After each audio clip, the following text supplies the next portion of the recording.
is Chantrice King. Okay, my name is Chantrice King. My pronouns are she, her, hers. I'm a midwifery and women's health, really reproductive health student at the Yale School of Nursing, and I'm also the graduate assistant at the Afro-American Cultural Center at Yale. Whoop whoop. And I specialize in all things wellness. Thank you so much you could be anywhere tonight, and here you are with us. And we'd like to thank you for attending this collaboration with the Wellness Center. And yeah. And so as we move through the Good Life Center, to be more specific, and as we move through tonight, if you could, the session is going to be recorded. So, we hope that you're comfortable with that. Please, in your name, if you could add your pronouns like Sophia has done here for she, her, hers, so we know how to refer to you if we need to. And then also, if you have any questions or comments, please use the chat. And then at the end, we will pose those questions to Dr. Parker. And we're so glad to have Dr. Gail Parker with us here tonight, who we're going to refer to as Dr. Gail, because that is how Dr. Gail is referred to. And so I am just, to get this party started, I am going to pass it over to Alexa. Thank you, Chantrice. Hi, everyone.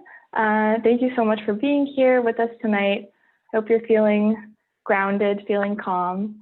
And my name is Alexa Baganes. I use she, her, hers pronouns, and I am the coordinator of student wellness programming at the Good Life Center. And this event, as Chantrice said, is co-hosted with the AFM House, and it's part of the Good Life Center's Compassion and Action speaker series, which aims to promote compassion for people of all backgrounds and action against injustice through activism and allyship. So we've been really excited to partner with the AFM House for several events this semester, this being one of them. We're really trying to launch wellness programming that is catered to the needs of our students, especially our students of color.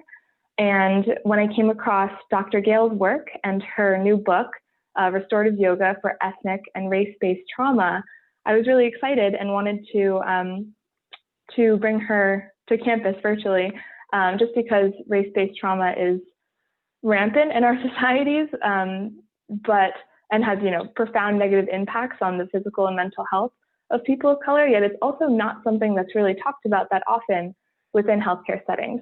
And the Good Life Center, while we're not a mental health service a clinical mental health service, on campus, we do aim to promote the physical, mental, emotional health of our students.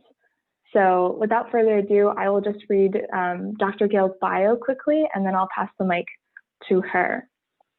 So Dr. Gail is a psychologist, a certified yoga therapist, author, and a lifelong practitioner of yoga.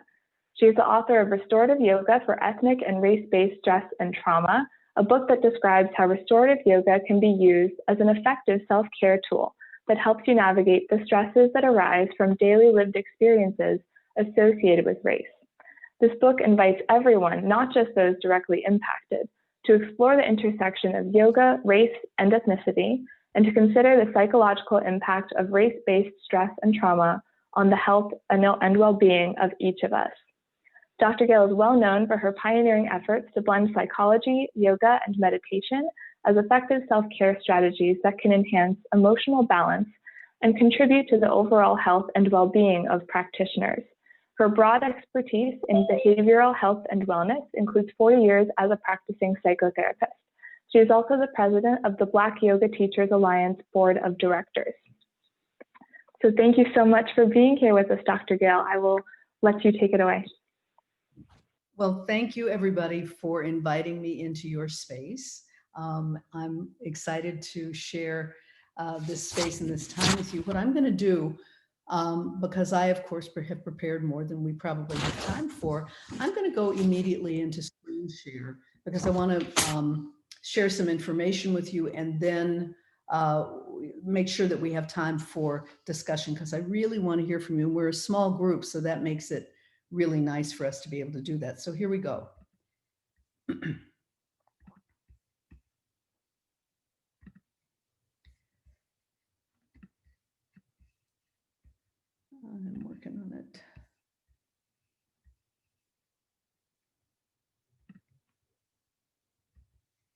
Oops, I went to the wrong thing. I'm going to go back and come. I can't see. I'll be there in a minute. Set up.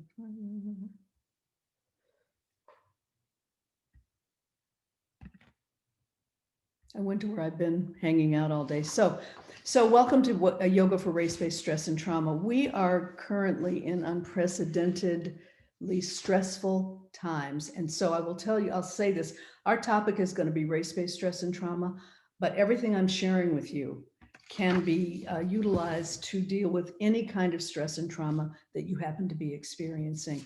And that's what I think makes this an important conversation and an important practice. When I originally did this workshop, a woman from Denmark asked, she said, what's up with race-based stress and trauma? Isn't stress and trauma the same physiologically? And my answer to her was, yeah, it is the same physiologically, but it's the context that matters. And race-based stress and trauma is real. It exists. It's a worldwide phenomenon. And it's impacting all of us, regardless of race or ethnicity. But it is typically not a conversation that we're used to having. I think it's becoming a little bit more prescient now because it's kind of in our faces that indeed this thing exists. And othering or marginalization or excluding people who don't have the same characteristics we have happens to be historically associated with outbreaks of infectious diseases. When COVID-19 began to shut everything down as early as March, where I'm in California, and so we started shutting down before you guys did on the East Coast. I thought maybe this book would sort of take the background. The book was published in August, and I was thinking, well, under these circumstances, people are going to be more concerned about their physical well-being than anything else. And much to my surprise, that was not the case. It actually became, we began to witness a global awakening to the pandemic of racial injustice and racial violence simultaneously. And we began to see protests, and we began to see people realizing, wait a minute, there's something seriously wrong here. So people of Asian descent are being shunned and stereotyped because of the pandemic. Black African nationals and African Americans have been targets of suspicion and distrust and racism in China. And in the United States, African Americans, Latinx, indigenous communities, and migrants who are already at risk due to educational, socioeconomic, and ongoing health disparities are being denied equal access to shelter, transportation, food, and medical services. And so the ongoing stress of racial discrimination is a factor that has made African Americans and other non-white communities even more vulnerable to the negative impacts of the coronavirus. On top of that, the research shows that that race and ethnicity remain predictors of lower quality healthcare services that are provided due to the bias of healthcare providers. So we have a lot of work to do here. And so while the pandemics have had a negative impact, both pandemics, the virus and the pandemic of racial injustice and violence that we're experiencing and seeing with our own eyes now, while they have negative impacts socially, economically, and psychologically, they also create opportunity for growth. And we're in the midst, as far as I'm concerned, of evolutionary change. We're witnessing this global awakening to the negative effects of racial discrimination, of racial violence. We're beginning to see that, wait a minute, this stuff is affecting all of us, not just some of us.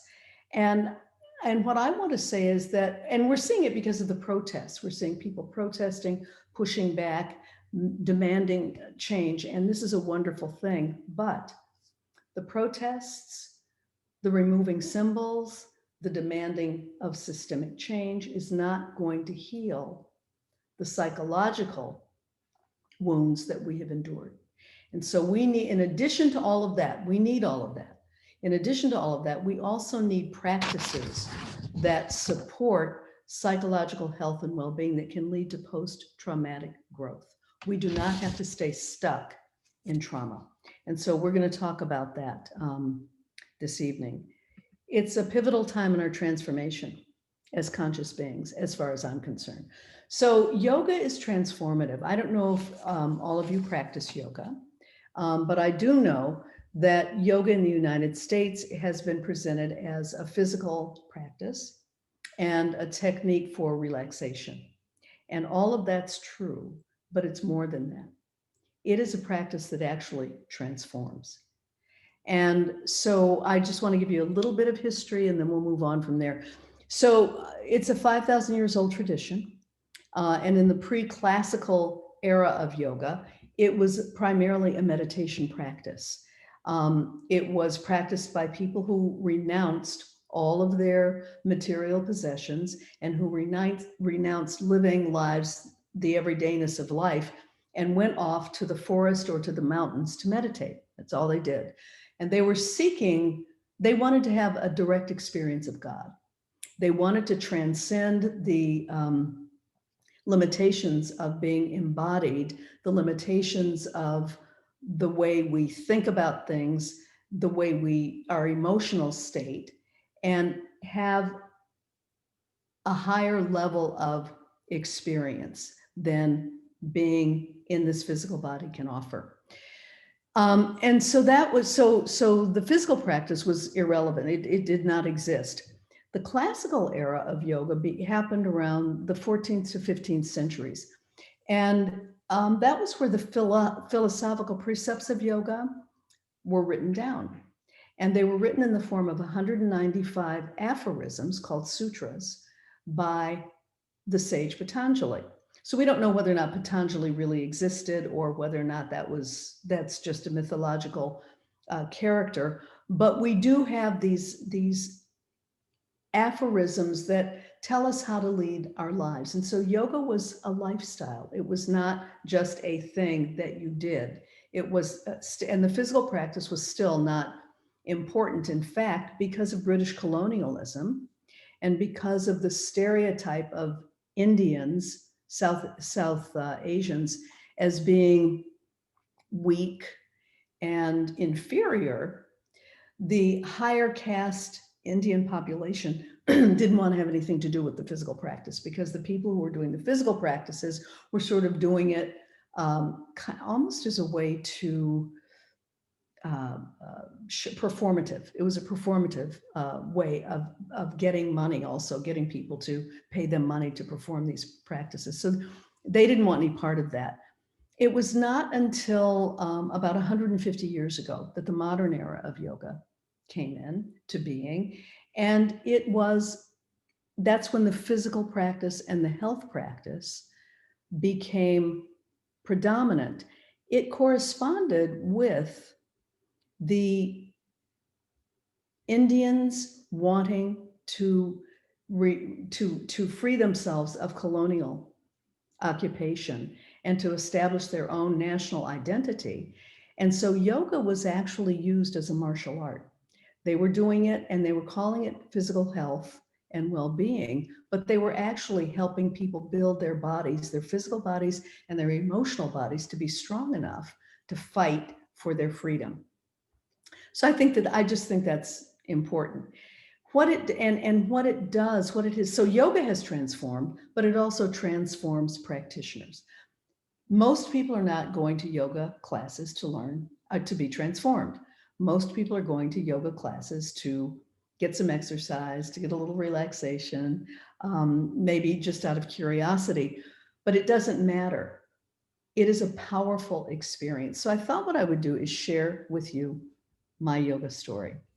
This is me when I was 23 years old, coming out of a yoga class. There was no such thing as yoga studios, and this is in 1968, a long time ago.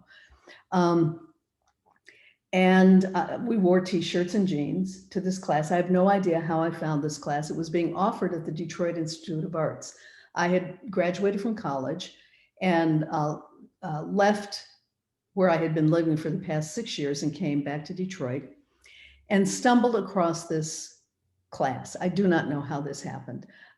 It found me, but I really, really, really loved the practice. So it was not the kind of practice that you are used to if you're practicing yoga now. It was not a physically active athletic practice. It was a very easy, self-reflective practice, actually. We did postures, but they were very gentle, very easy. We met once a week. And when we went home, we would practice what we remembered that we had learned in the class, or you'd look at a book and look at the pictures in the book and copy the pictures. And that was the practice of yoga. How I got there was, it was kind of interesting. I didn't know why I was going. So I'm going to back into this story. I grew up during the civil rights. I came of age during the civil rights movement. And I attended an all-girls Black boarding school in Virginia when segregation was the law in the South. And it was the custom in the North. So the principal of my school and my parents thought it would be a good idea if I integrated the dormitories at the university that they selected for me to attend. I had gotten a scholarship to Howard University, which is where I wanted to go. But everybody thought I should turn down this scholarship and go integrate the dormitories at this university that I attended. So I did. I thought, well, I'll take one for the team. And I thought I can do this. I wanted to make a difference. My welcome to the university was when the Dean of Women called me in to her office, and I thought she was going to welcome me. And what she said to me was, I just want to let you know that interracial dating is prohibited here. And if you date any of the white boys on campus, you will be expelled. It takes my breath away now just to even tell you the story. I can't, it was so offensive on so many levels. I can't even begin to tell you. I was angry. I was stunned. I was hurt. I was offended. And I remember saying to her, I'm not here to date anybody. I'm here to integrate your dormitories that you selected me to come and do. And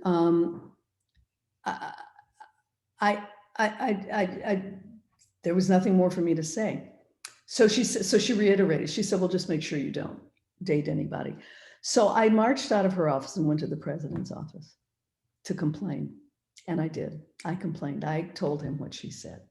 He looked at me and he said, I don't know what I expected, but he looked at me and said, well, she's right. That is our policy. That was my introduction to university life. It was a lonely existence. I didn't date anyone. I don't know why I stayed. That's the next part of the story. It was a very lonely experience for me. I made, superficial friends. People were friendly, but there were always these racially, sometimes subtle, sometimes not so subtle remarks that were made. And it was clear that I was on the outside looking in. Why I stayed, it took me years to figure out why in the world I stayed, because by the time I got out, I was pretty beat up emotionally. And that's why I think I like that yoga class so much. So I realized that the reason I stayed was because it was part of my legacy. I don't know if you saw former President Obama on television a couple of days ago when he made a 3-shot. He was playing basketball and he made this 3-shot and everybody said, whoa. And he said, that's what I do. Well, my father was one of the original Tuskegee Airmen. The Tuskegee Airmen, for those of you who may not be familiar, were the Air Force pilots who helped integrate the United States Armed Forces. It was segregated during World War II. And this was called the experiment that was supposed to fail. They were regarded as not competent, not capable, which of course was not true. They were the brightest and the best. I think my father is, I think he's this one. It's hard to see, but that's him. And they went to Tuskegee, Alabama to learn to fly. This is my father learning how to fly this plane. This is his flight instructor. They became the escort bombers that accompanied the bombers during World War II to their missions.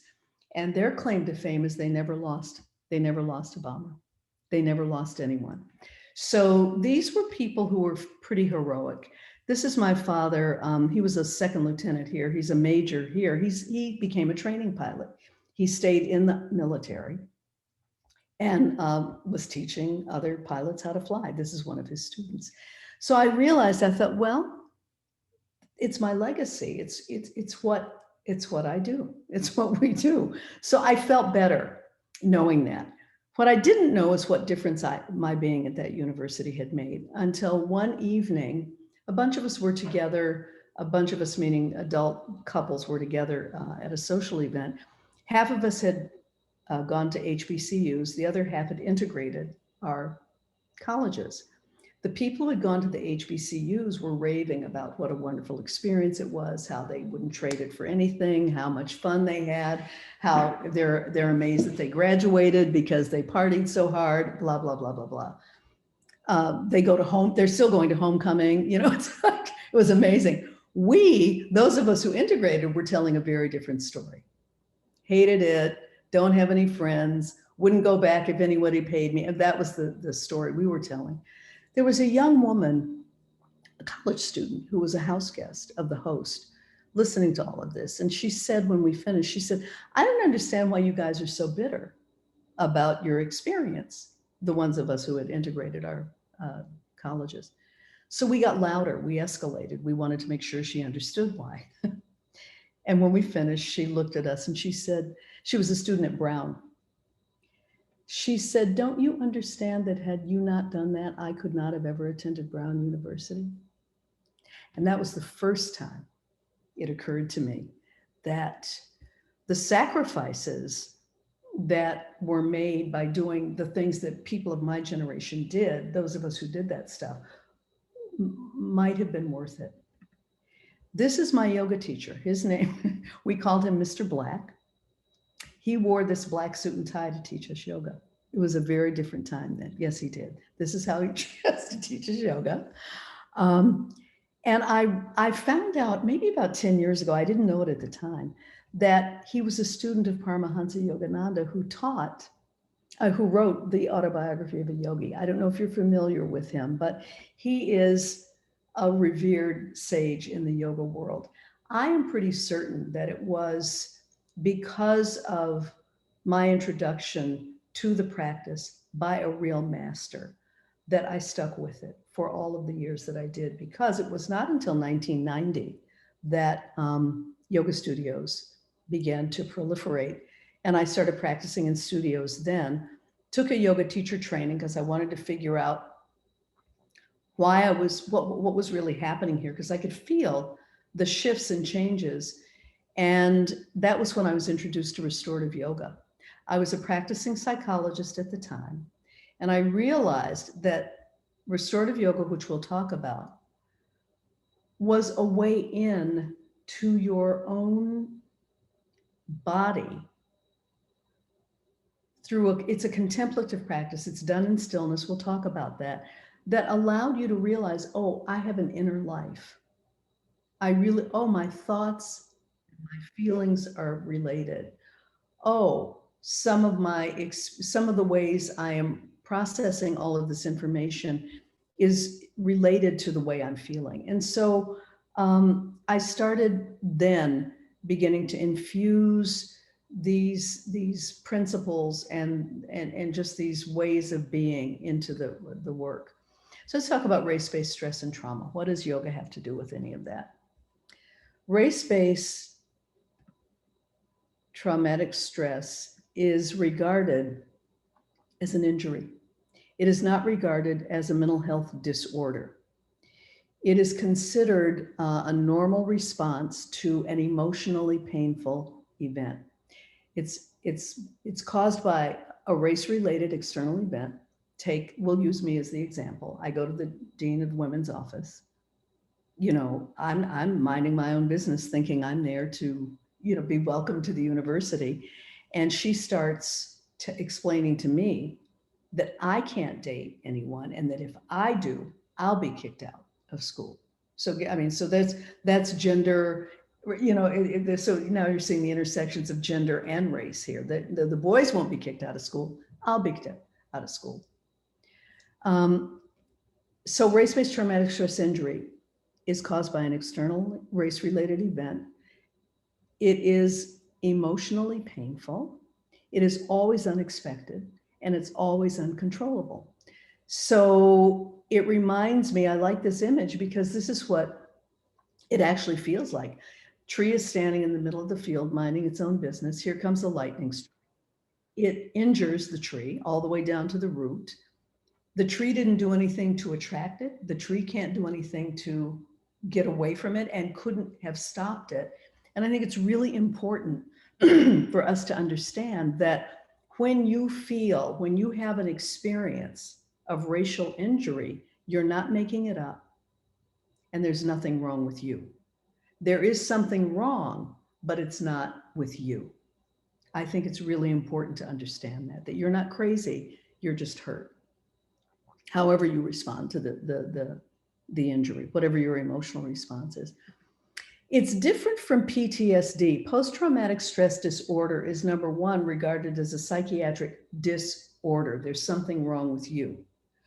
And it's caused by, the core stressor is different. It's caused by a life-threatening event that the person has not been able to process and get over. And when they get triggered, they flip back into this past event and re-experience all of the symptoms that occurred a while back. Race-based traumatic stress injury, on the other hand, is, as I said, it's not considered to be a disorder, it's an injury. It's recurrent, it's ongoing, and it's cumulative. So, if you don't have an opportunity to recover from one event before the next one shows up, and we call them now microaggressions, except I don't think they're micro, really. I think they're all macro. But if you don't have an opportunity to recover from one event before the next one occurs, over time, when all of this stuff builds up, it can lead to post-traumatic stress disorder. It can certainly lead to negative health consequences, and we'll talk a little bit about that. And so it's really important that we develop practices that we can do that support us in being able to refresh and renew and recover and be resilient in the face of this ongoing, these assaults. Someone that I know calls it death by 1,000 cuts. I said, what do you mean? He said, it is the ongoing, the daily emotional assaults to your psyche, your psychology, and your body that this stuff takes a toll on you. And he said, he said, for me, it starts first thing in the morning on my way to work. He said, I'm constantly afraid of being stopped by the police. Once I get to work, I'm afraid to make a mistake so I have to dot every I, cross every T. I'm hypervigilant. I'm always on guard going into a situation where I may be the only one, the only Black person or person of color. Can you guys see this? Because I can't here. I'm going to move that there. Perfect. So in this situation, it's stressful. And he said, and I'm always on guard going into situations because I don't know how I might be received. That's a lot of stress. So that's the death by 1,000 cuts piece. Race-based stress and trauma is based on social exclusion or racial exclusion. We'll call it social exclusion, which is one of the most painful experiences we as human beings face. We are hardwired for connection. This doesn't feel good over here. Now, one of your alums, Michelle Obama, talks about how painful it was for her at Yale to be the only one. It's not I mean, you adjust to it, you get used to it, you know how to do it. You learn how to be the only one, but it doesn't feel good to be the only one. And so the exclusion, that the emotional exclusion is just as painful as physical, as a physical pain. The researchers have shown that it's because emotional pain and physical pain share the same neural pathway. So when you get your heart broken, for example, if you're paying attention, you'll notice it really does physically hurt somewhere in your body. You feel the pain, and you're not making it up.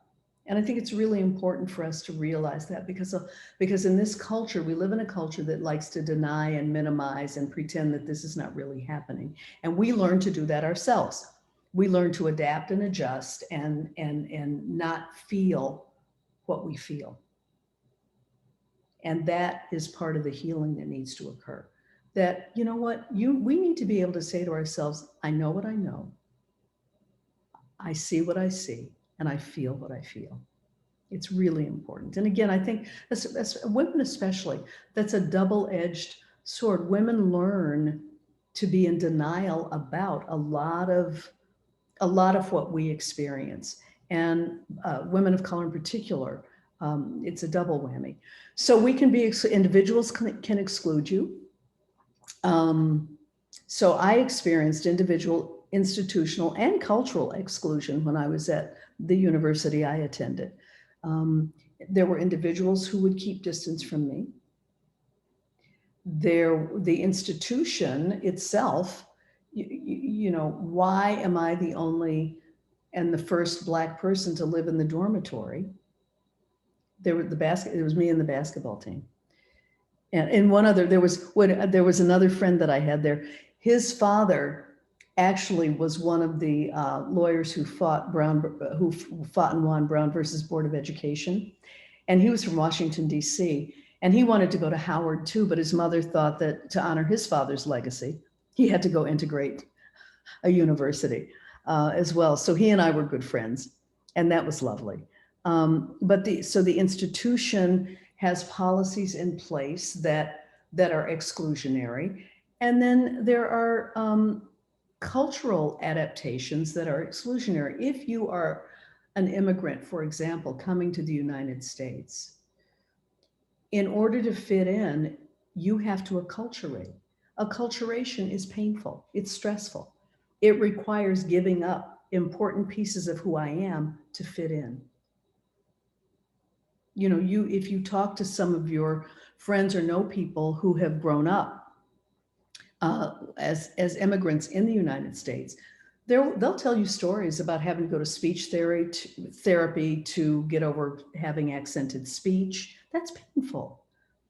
Having to adopt customs and ways of being that are foreign, that, you know, that require giving up who I really am, only being able to be who I am for real in certain situations.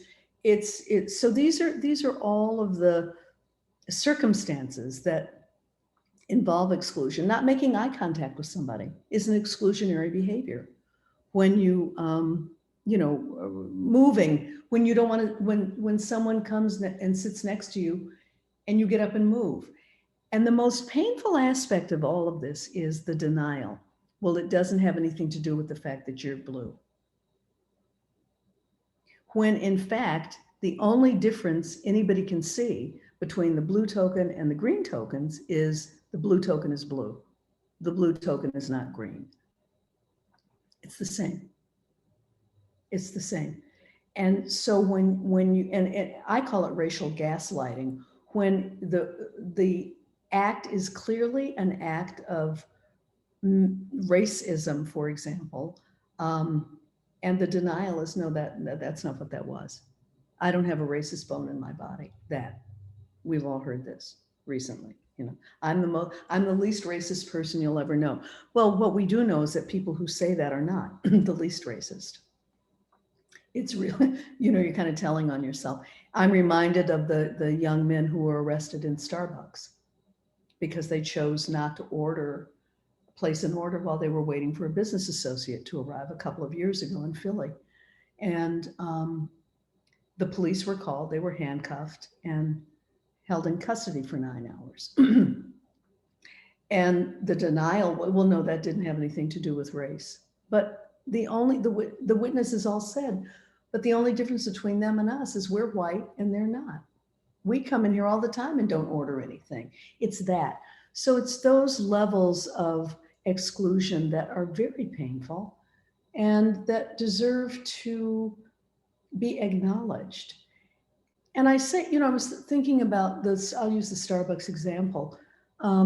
I was thinking about, we know that it was humiliating to these young men who had to go through that experience. We're pretty certain that that didn't feel good to them and to their families. But I wonder what it felt like to the white people who witnessed it. See, that has an impact also. And I wonder what it felt like for the store manager, who was a young, white woman, who called the police. And I wonder what it felt like to the police. It's important that we consider this shift in consciousness, that we are every character in the story. This isn't just about other people. This is about all of us. It's about all of us. And I think we all need to, instead of thinking, well, this is about somebody else, it doesn't impact me, to begin to ask ourselves, in what way am I impacted by this stuff? And if the answer is, well, I'm not really, then I guess that's the answer. But I would invite you to consider, if not, why not? If you're not bothered by this, why not? So there is a behavior, I'm mindful of time, so you guys have to remind me when, are we running out? Are we getting close to the end here? You can, like, around 6:15 is fine. Like, then we'll have 10 minutes for questions. I have 3 minutes. Okay, I'll talk real fast. I got more. So there's a behavior that goes along with people who have been systematically, historically excluded, left out of access, complete access and equitable treatment to the privileges of full citizenship in the United States of America, for example. But this is also worldwide. And it's called high effort coping. Again, Michelle Obama, she doesn't call it high effort coping, but this is what she describes in her book. She said, I grew accustomed to marching to the beat of unending effort to achieve a goal and a willingness to tolerate misery to gain approval. Every person of color listening to this knows at some point you heard your parents or your grandparents, somebody told you, in order to get half as far, you got to be twice as good. So we show up being, if on a scale from 1 to 10, we show up at 20. It's just part of how we're programmed and how we're taught. And that has negative health outcomes. We've learned that some of the health disparities are because of this high effort coping behavior that we're just doing it. It's just what we do. We're making extra effort all the time. And again, you adapt to that and don't even realize that it's harmful. It causes stress-related illness. We know this: heart disease, high blood pressure, metabolic disease. It's the cause for high infant mortality. It's the cause for high mortality in pregnancy of African and Native women in this country. This push to try to, on top of I'm working hard at school, you're in students, on top of I'm working hard at school, I'm also working hard to overcome barriers that I'm not responsible for. Thinking of my father and these men who were fighting in this war, who were fighting hard. They're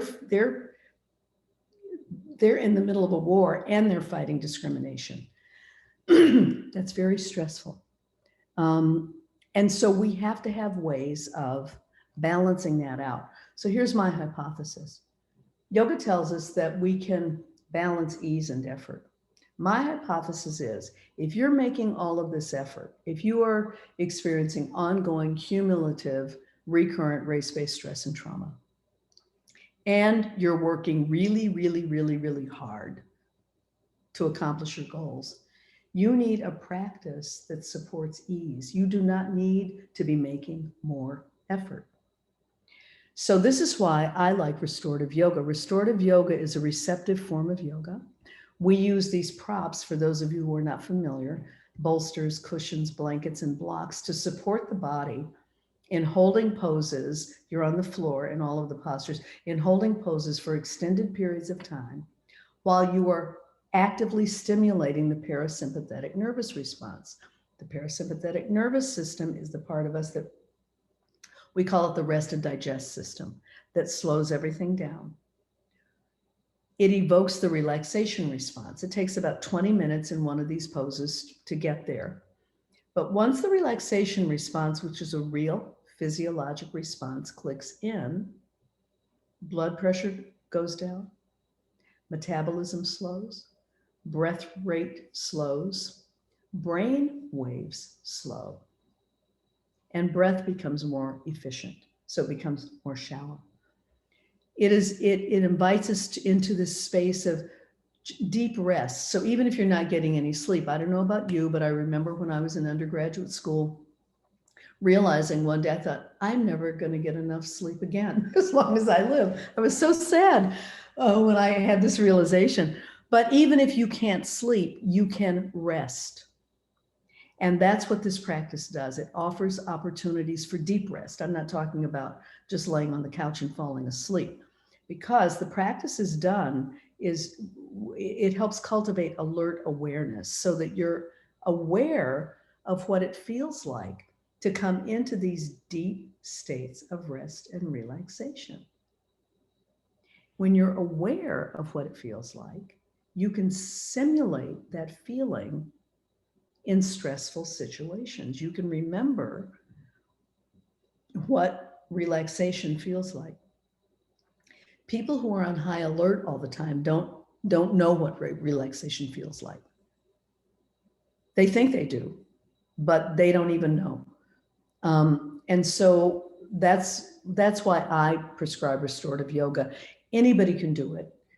If you got 20 minutes, you can lay on your bed here. So this is the book cover, but I call it Yoga from the Inside Out. It's a practice of self-study. It takes discipline because you got to be still, and that's hard to do when you're on the go all the time. And it requires a willingness to surrender. But all of this kind of happens naturally when you do the practice.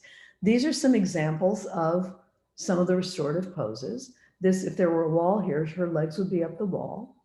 This is a really nice one, by the way. I would recommend this for every single body watching this. It's real, students really like this one especially.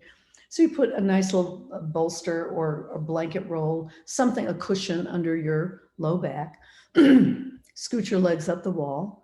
And what's happening here in this inverted pose, your head is lower than your heart.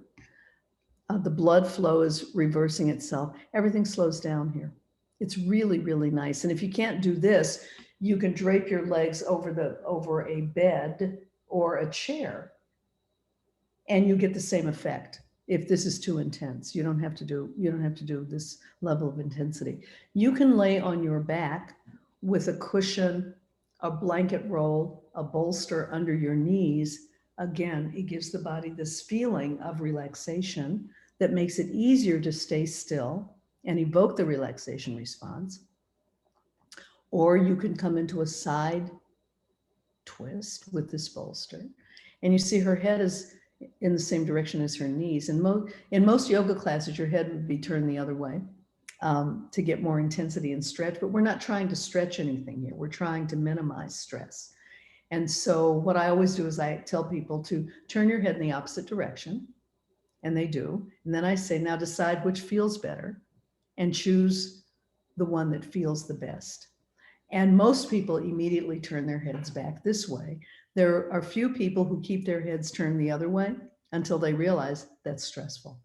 And then they because you prefer, oh, if I don't have to do all of that, why would I? So these are examples of the postures. And then I just thought we'd talk about individual personal transformation. This is me. I was in India when this a friend took this shot. So, but what it does, what yoga does is it invites you to first look within yourself. And this is how I would like to see us deal with issues of race and ethnicity. You have to step into your vulnerability. See, because I think that practicing this stuff on the mat is one thing, but what really matters is what we're doing in the world. Share your story. I shared a little bit of mine with you. Change your script. Change your script. You know, we don't have to remain in stress and trauma. We can grow from these events that are quite painful. I mean, all of the stuff that I told you led up to the life I'm living now, and led up to this book that I have written, and have led up to making a difference, you know, in the world. And through individual personal transformation, you can change the world. Thank you, Dr. Yeah. Speak up, speak out. I'm passing it. It's your turn. This is what I want to say. It's your turn. I've done my work. It's your turn now to transform, change the world. I'm done. So. Yes, thank you so much, Dr. Gail. That was amazing and incredible, and thank you so much for sharing your story. Like, particularly, I think that we think about integrating schools and all these other things like a really long time ago, and really that is not true. And like, you are like a living manifestation of that. And as someone who went to a predominantly white university, it's so interesting to hear your story, because that still happens in my generation, where like folks went to HBCUs and their experiences are wildly different. You know, like they love homecoming, all these other kinds of things. My the school I went to called me for money, I would scream at somebody on the phone. So, you know, just wildly different experiences. And so, you know, like with these thoughts of transformation, we wanted to know, like, for you, what is needed for our country to collectively heal from race-based trauma? I think collectively, I mean, so here we are. How many of us are here? Maybe we got 15 folks here.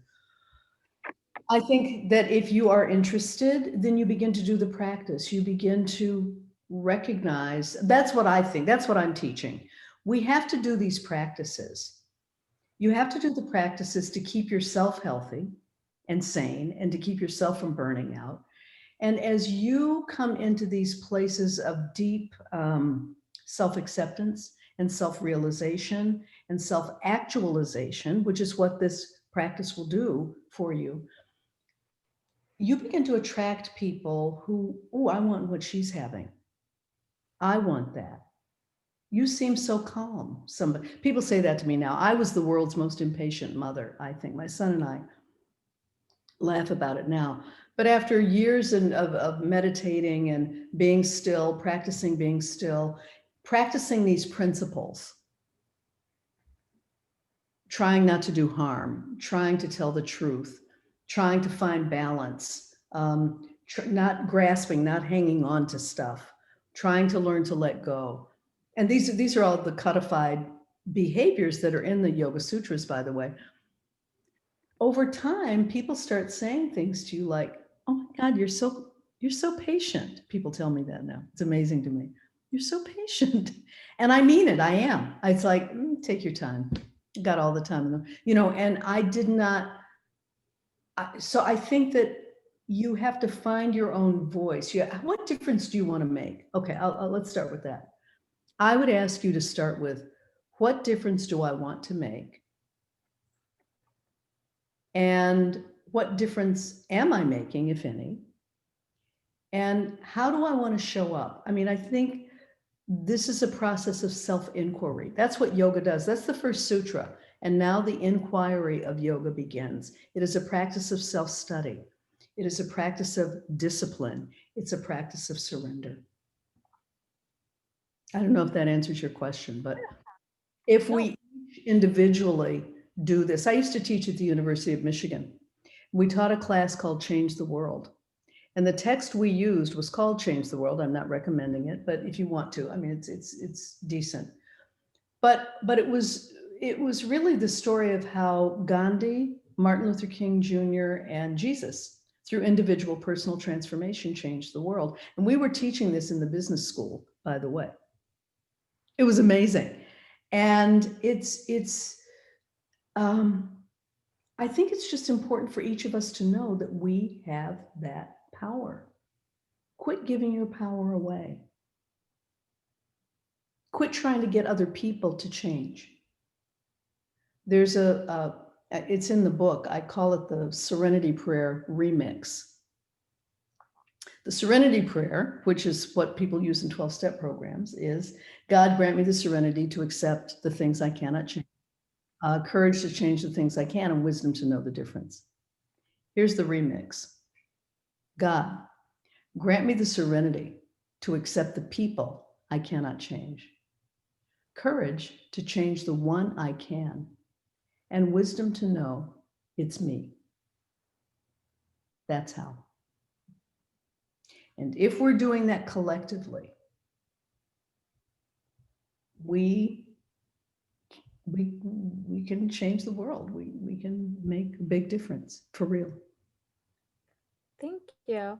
And in evaluating sort of like race-based trauma and changing the world, particularly for like Black people and other marginalized folks, like how would you like advise them to assess the ways in which they're being like sacrificial for change, like with your own story in mind? Because like, yes, we get to go to these predominantly white schools, but like, what is our experience at them?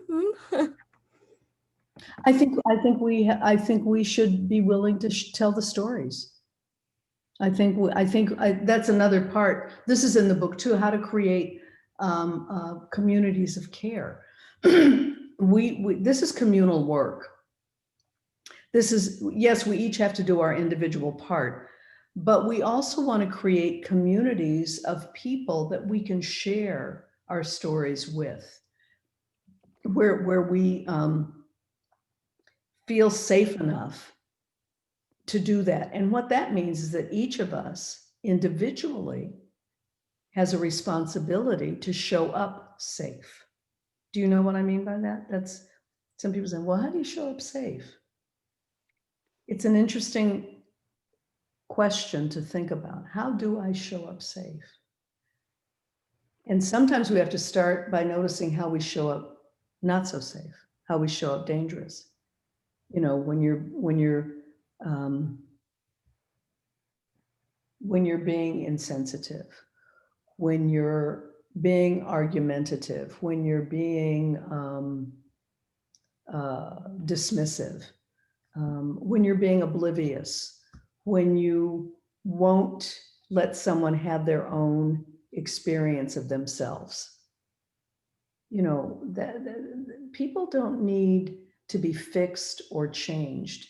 People need to be held. People need to know that there's just somebody. My son, I was talking to him today.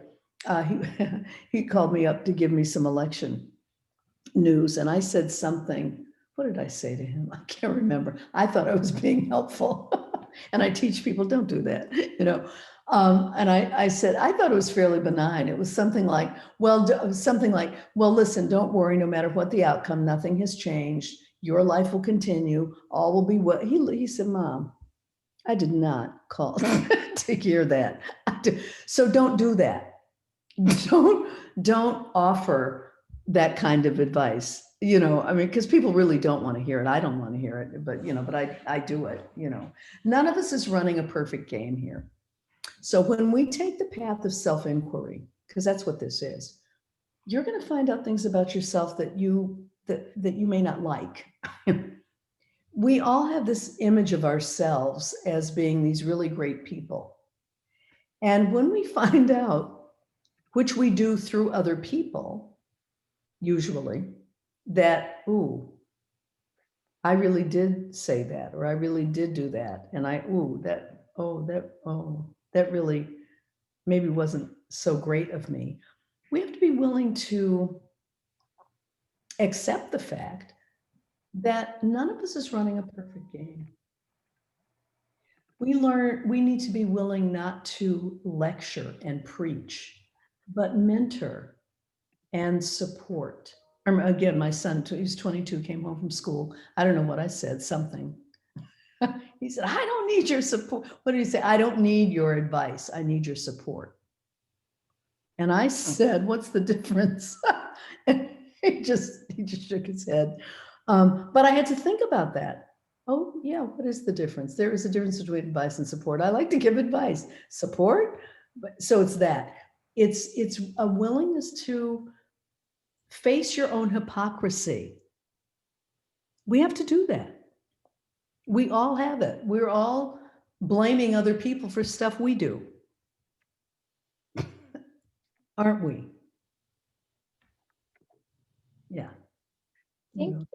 So there are two more questions. There's Jasmine Harris who has her hand raised, and then there's one more, and then I'm gonna Sophia. So Jasmine, you can move. Hello, hi. Hi, Jasmine. Hi, thank you for sharing your story. It really resonated with me. I'll just give a quick little background about myself. I'm currently a student at University of Central Florida. I'm an actuarial science major, but my minor is in Africana Studies. And before I transferred schools here, I went to a PWI in Tallahassee. And I had friends that went to the neighboring HBCU FAMU. So they always had like a wonderful experience as to where I could relate to feelings of like kind of feeling alienated and kind of just those sentiments. And I transferred schools kind of specifically for that reason, because I wanted a better experience for my just my college experience. And I actually started taking yoga classes to help with stress, and ultimately ended up 2 weeks ago, I actually just completed my 200-hour Hatha yoga teacher training. Congratulations. Thank you. It was a lot of work, especially during the pandemic. They had to adjust a lot of things. So my question is, what advice do you have moving forward for someone like me as a young Black aspiring yoga teacher, you know, wanting to promote healing within my community? And I've had conversations with family members and stuff about, you know, my yoga journey and things like that. And I notice sometimes they get a little like, oh, yoga, no. But it's not. I know it's just the lack of understanding and knowledge of it. But what are your just sentiments on that? Well, first of all, what I say to people who ask me, well, how do I teach this? What I just talked about, how do I teach that? Well, I say is do the practice. So I will say that to you, do your practice. Make sure you have to do your own yoga practice to, excuse me, to be able to be effective teaching others. And if you want to learn more about what I'm talking about, you know, you got a book that you can look at. As far as your family is concerned, again, I think that we have to take a leadership role, which means we demonstrate what we advocate. We live the practice. And when you're living, when you're practicing what you're teaching or preaching, there is an authenticity that attracts people to you who want what you're offering. I don't try to offer what I'm offering to people who don't want it. I don't do that. I used to when I was younger, because that's what you do. But as you mature, and you don't have to wait to get to be my age to realize, let me offer this to who wants it, who wants what I'm offering. Does that make sense? Yes. So I'm always, I'm a psychologist, so I'm always thinking about how we are thinking about whatever it is we're doing. I'm talking about living a conscious life. Yeah, you know? in a sense, you know, if you're doing the practice, people see that, and it's proof for itself. Like, you don't have to do the extra, like you could see it with your own eyes. Yeah, I mean, I remember one time walking into a yoga class when I used to, you know, practice in studios, and somebody said to me, oh my God, what have you been doing? Whatever it is, I want it. And it's interesting because I had been studying with a meditation master, and apparently it was showing, something was showing that I didn't, you know, I wasn't aware, but people will be attracted to what you're offering. So that's why you have to do the practice. You really do. That's where you start. Thank you for sharing. All is coming. You're welcome. I was on mute. Thank you so much, Jasmine. All right, and our last question for you is, how do you invite spirituality into your yoga practice for trauma? Oh, I love that question. That's my favorite question. So I have a whole chapter in the book. It's called Spiritual Activism. Yoga is a spiritual practice, and I approach it from that perspective.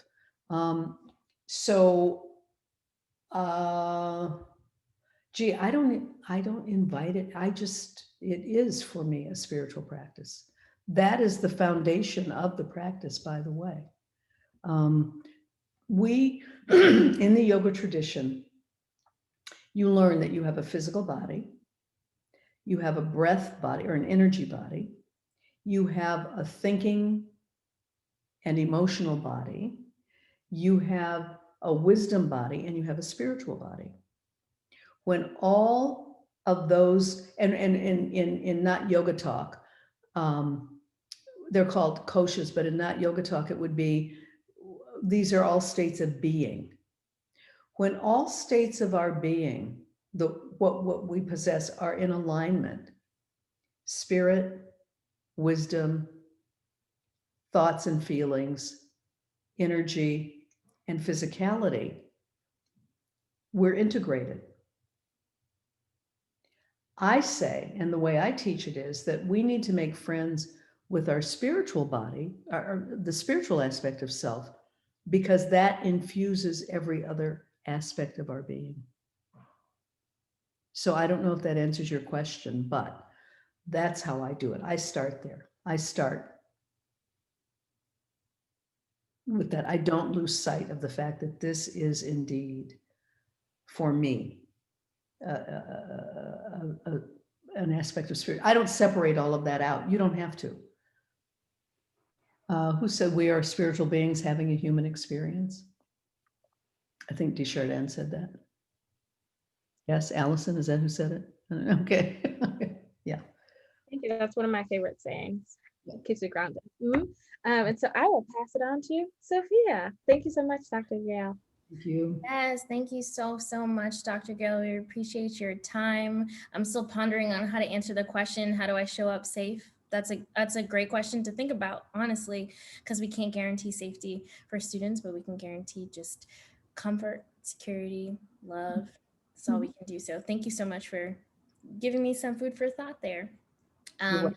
Just wanted to give an announcement, like a nice announcement to end our speaker series for today before I pass over to Alexa, is that we will be giving away 2 lucky winners from today's participants that will receive Dr. Gail's book. So be on the lookout for your email for folks that RSVP'd, and Chantrice, our graduate assistant, will be sending over that information for you.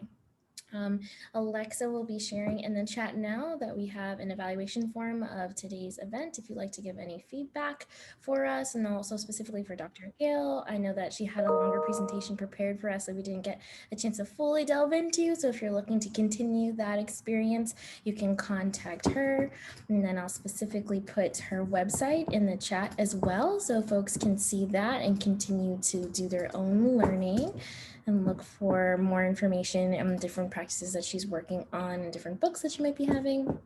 And then lastly, for us on the Afro-American Cultural Center side, we would love for you all to continue to stay connected with us. If you're looking to partner and or do more wellness initiatives with us through the house or in your spaces, please feel free to contact us. I'll put that in the chat, and thank you again for coming, and I'll pass the virtual mic on over to Alexa. Thanks, Sophia. I know we're at time, so I don't want to take up any more of everyone's evening, but thank you so much, Dr. Gail. I took so many notes, and honestly, your work is just so brilliant. I can't wait to read your book and to keep on following your work in the future. So thank you so much for being here. Thanks for reaching out and inviting me to participate.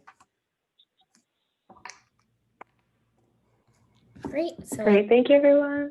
Yes. Have a great evening. Thank you very much. Have a great evening, everyone. You too.